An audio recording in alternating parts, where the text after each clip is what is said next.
স্বপ্নের রূপপুর পারমাণবিক বিদ্যুৎ কেন্দ্র শুরু হতে চলেছে। আজকে জ্বালানি লোডিং হবে এবং জ্বালানি লোডিংয়ের মাধ্যমে আনুষ্ঠানিকভাবে বিদ্যুৎ উৎপাদন প্রক্রিয়ার মধ্যে চলে যাচ্ছে রূপপুরের এই স্বপ্নের পারমাণবিক বিদ্যুৎ। বাংলাদেশের জন্য এটা একটা বড় স্বপ্নযাত্রা, যে স্বপ্নযাত্রাটা বাংলাদেশে প্রতিষ্ঠিত করেছিলেন যাকে আমরা ফ্যাসিস্ট বলে তাড়িয়ে দিয়েছি, সেই শেখ হাসিনা সরকার। শেখ হাসিনা সরকারের নেয়া মেগা প্রকল্পগুলোর মধ্যে এটা একটা। যদিও এই প্রকল্প নিয়ে অনেকেই অনেকভাবে নানা রকমের দুর্নীতির কথা বলেন, দুর্নীতির আলোচনা করেন এবং এই রূপপুর মেগা প্রকল্প বাস্তবায়ন করতে গিয়ে শেখ হাসিনা পর্যন্ত দুর্নীতি করেছেন, টাকা মেরে দিয়েছেন, এরকম অভিযোগ আমরা মৌখিক অভিযোগগুলো আমরা শুনে আসছি। যদিও সেগুলো এখন পর্যন্ত কেউ প্রামাণ্য দলিল হিসেবে, ডকুমেন্টস হিসেবে সামনে আনতে পারেনি। আজকে যখন এই স্বপ্নযাত্রা শুরু হচ্ছে তখন আমরা একটু জেনে দেখব এর ভেতরের কথা এবং এর শুরুর যে ব্যাপারটা, সেই ব্যাপারটা নিয়েও আলোচনা করব।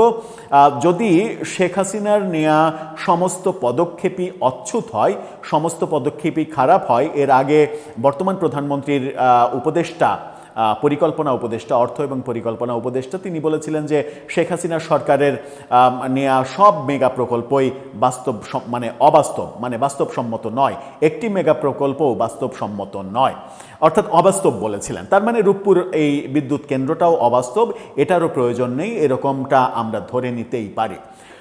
যদি তাই হয় তাহলে রূপপুরে কেন জ্বালানি ঢালা হচ্ছে, কেন বিদ্যুৎ উৎপাদনের দিকে যাচ্ছে, কেন আমরা প্রত্যাশা করছি যে এখান থেকে 1200 মেগাওয়াট বিদ্যুৎ উৎপাদন শুরু হলে দেশের বিদ্যুৎ সমস্যার একটা বড় সমাধান হবে।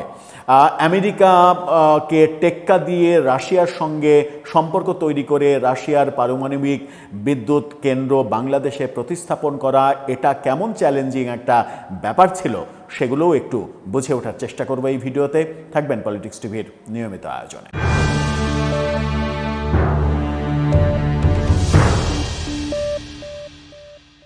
দর্শক, বলছিলাম স্বপ্নের পারমাণবিক বিদ্যুতের যাত্রা আজকে থেকে শুরু হচ্ছে। আজকে থেকেই গ্রিডে বিদ্যুৎ আসছে না, বিদ্যুৎ গ্রিডে আসতে আসতে আগস্টে আসবে। আগস্টে বিদ্যুৎ আমরা পেতে শুরু করব। এখন পরীক্ষামূলক উৎপাদন চলবে, যেগুলো আসলে গ্রহণযোগ্য নয়। আগস্টে ধারণা করা হচ্ছে যে বাণিজ্যিক উৎপাদন শুরু হবে, কিন্তু চুল্লিতে জ্বালানি দেয়া হবে আজকে। তার মানে এই বিদ্যুৎ কেন্দ্র কার্যক্রম আনুষ্ঠানিকভাবে, উৎপাদন কার্যক্রম আনুষ্ঠানিকভাবে শুরু করবে আজকে।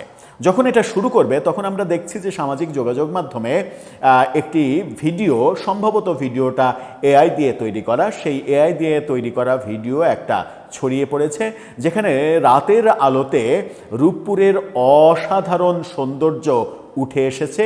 যে ভিডিওটা দেখলে যে কারোরই একটা স্বপ্নের মধ্যে প্রবেশ করতে ইচ্ছে হবে। সেই ভিডিওটা একটু সামান্য দেখে আসুন।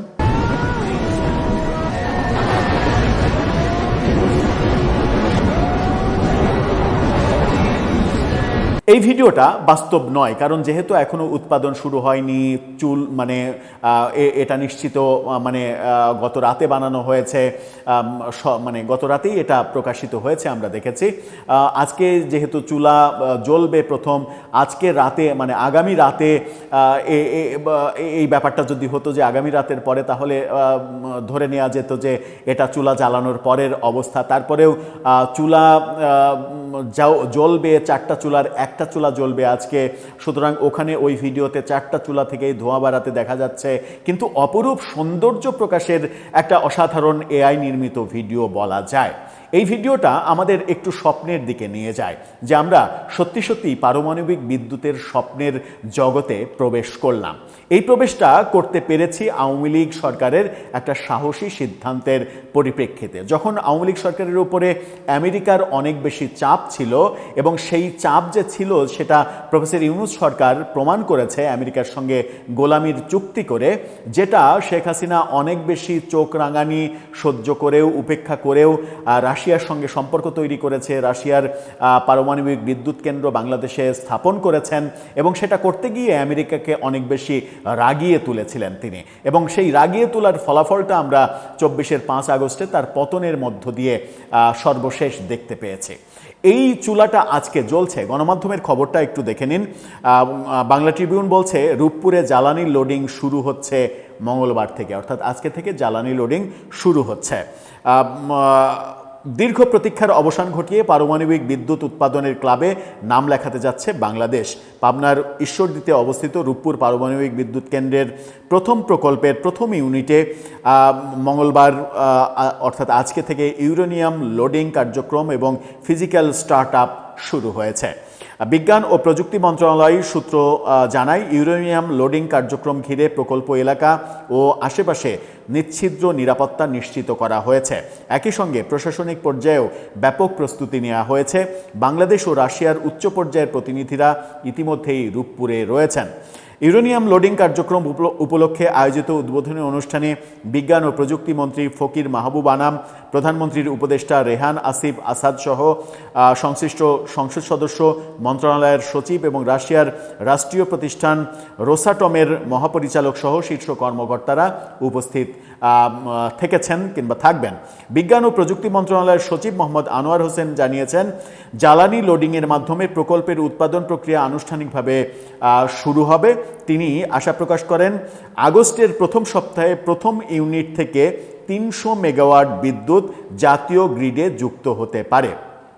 চলতি বছরের শেষ বা আগামী বছরের শুরুতে ইউনিটটি পূর্ণ সক্ষমতায় উৎপাদনে যেতে পারে।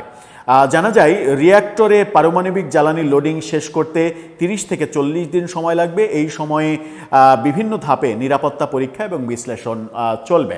মানে একটা দীর্ঘ প্রক্রিয়ার মাধ্যমে বিদ্যুৎ উৎপাদনের কার্যক্রম শুরু হবে। এই যে শুরু হচ্ছে, এর আগে বিভিন্নভাবে বিভিন্ন জনের মুখে আমরা শুনেছি যে মেট্রো রেল অহেতুক বানানো হয়েছে। গতকালকে আবার একটা রিপোর্ট দেখলাম, মেট্রো রেল ঢাকার তাপমাত্রা বাড়িয়ে দিচ্ছে, মেট্রো রেলের প্রয়োজন নেই, এলিভেটেড এক্সপ্রেস ওয়ে কতজন মানুষ ব্যবহার করতে পারে, মেট্রো রেলই বা কত পার্সেন্ট মানুষ ব্যবহার করতে পারে, এই ঢাকার এত বড় মেগা প্রকল্পের দরকার আছে কিনা, মেগা প্রকল্পের পরিবর্তে ছোট ছোট প্রকল্প তৈরি করার অনেক কথা আমরা শুনেছি। এবং প্রধানমন্ত্রীর উপদেষ্টা তো বলেই ফেলেছেন যে আওয়ামী লীগের নেওয়া মেগা প্রজেক্টগুলো কোনোটাই বাস্তবসম্মত নয়। তাহলে আমার মনে হয় যে মানে বিচার বিশ্লেষণ করে এই মেগা প্রকল্পগুলো বন্ধ করে দেওয়া উচিত। তাতে যেটা হবে সেটা হচ্ছে যে রাষ্ট্রের পরবর্তী খরচগুলো বাঁচবে, একটা বড় টাকা গচ্চা যাবে, সেটা ঠিক আছে। যদি মনে হয় কোনো একটা পক্ষের যদি মনে হয় যে মেগা প্রকল্পগুলো বাস্তবসম্মত নয়, তাহলে পদ্মা সেতুর মানে টোল প্লাজায় একটা প্রাচীর দিয়ে দেওয়া উচিত। পদ্মা সেতুতে আর গাড়ি চলবে না, নিচ দিয়ে ফেরিতে গাড়ি চলুক, তাহলেই বোধহয় ব্যাপারটা ভালো হয়। এবং পারমাণবিক বিদ্যুৎ কেন্দ্র এত টাকা খরচ করে সেটা আর চালু না করে সেটা বন্ধ করে দেওয়া উচিত। বন্ধ করে দিয়ে অন্তত এটা প্রমাণ করা উচিত যে মেগা প্রকল্পগুলো আদতে বাস্তবসম্মত নয়। সেটা সম্ভব নয়, কিন্তু রাজনৈতিক কথাবার্তাগুলো আমরা শুনবো। শেখ হাসিনার সরকার অনেক খারাপ কাজ করেছে, অনেক বিতর্ক জন্ম দিয়েছে। সব থেকে বড় বিতর্ক তো আসলে বিতর্কিত নির্বাচন, ওই 14, 18, 24-এর 3টা বিতর্কিত নির্বাচন। মূলত ওই বিতর্কিত নির্বাচনের জন্যই একটা বড় আন্দোলন দানা বেঁধে উঠেছিল এবং সেই সাথে আমেরিকাকে রাগিয়ে দেয়া, আমেরিকার ডিপ স্টেটকে মানে অনেক বেশি রাগিয়ে দেয়া, আমার প্রয়োজন নেই আমেরিকার ভিসা, আমেরিকায় যাব না, ওরা যদি স্যাংশন দেয় আমরাও ওদের উপরে স্যাংশন দেব, এই ধরনের কথা যখন শেখ হাসিনা মুখ দিয়ে উচ্চারণ করেছেন তখন আমেরিকা আসলে ক্ষেপে যাওয়ারই কথা। সব কিছু এক জায়গায় হয়েছে। শেখ হাসিনা ওই মেগা প্রজেক্টের জন্য তার সরকারের পতন হয়নি, কিংবা যে উন্নয়নমূলক কর্মকাণ্ডগুলো করেছেন সেগুলোর জন্য তার সরকারের পতন হয়নি। মূলত নির্বাচনের কারণে দেশের কিছু মানুষ ক্ষেপে গিয়েছিল, কিছু না, বেশিরভাগ মানুষই ক্ষেপে গিয়েছিল যে সঠিক নির্বাচন হচ্ছে না, আর আমেরিকাকে খেপানো, এই দুইটাই মূল কারণ শেখ হাসিনা সরকারের পতনের জন্য। কিন্তু তার সরকারের আমলে যে ভালো কাজগুলো হয়েছে, যে প্রকল্পগুলো মেগা প্রকল্পগুলোর মাধ্যমে, যেমন পদ্মা সেতুর মাধ্যমে দক্ষিণাঞ্চলের মানুষের জীবনযাত্রাই পরিবর্তন হয়ে গেছে। এখন ঢাকা থেকে একজন মানুষ ইচ্ছা করলে 4 ঘন্টায় বরিশালে যেতে পারে, আবার বরিশাল থেকে 4 ঘন্টায় ঢাকায় আসতে পারে।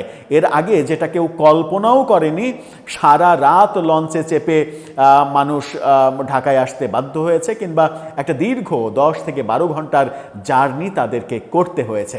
এই যে মানে মানে মানে অসহায় জীবন থেকে মুক্তি পাওয়া এবং মানে এই পরিবহন ব্যবস্থার একটা আমূল পরিবর্তন হওয়া এবং পণ্য আনা নেওয়ার ক্ষেত্রে একটা ব্যাপক পরিবর্তন, ওই অঞ্চলের কৃষি, ওই অঞ্চলের শিল্প, এই দুইটা জায়গায় একটা ব্যাপক পরিবর্তন এবং ওই অঞ্চলের শিল্প আরও বেশি সমৃদ্ধ হবে, এই যে ব্যাপারগুলো ঘটলো, এটা বাংলাদেশের অর্থনীতিতে একটা বড় ভূমিকা রাখবে। এই বাস্তবতা যদি কেউ অস্বীকার করে তাহলে তিনি কিংবা তারা বোকার স্বর্গরাজ্যে বাস করবেন। কথা না বাড়াই, পরমাণু বিদ্যুৎ বাংলাদেশের জন্য একটা স্বপ্ন, সেই স্বপ্ন বাস্তবায়ন হতে চলেছে।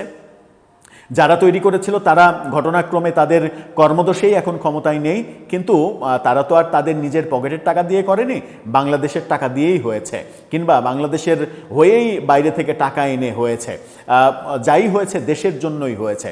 সুতরাং দেশের জন্য যে ভালো জিনিসটা, সেই জিনিসটার আমরা যেন যত্ন নিই এবং সযত্নে লালন পালন করি, সেটাকে বড় করে তুলি এবং সেটার প্রকৃত যে ফিডব্যাক, যে আউটকাম, সেটা যেন আমরা বের করে আনতে পারি, সেই চেষ্টাটা যেন সরকারের থাকে, এটুকুই প্রত্যাশা থাকবে আমাদের। দর্শক, আপনার কাছে কি মনে হয়? আপনার মতামত জানিয়ে লিখতে পারেন আমাদের কমেন্ট বক্সে।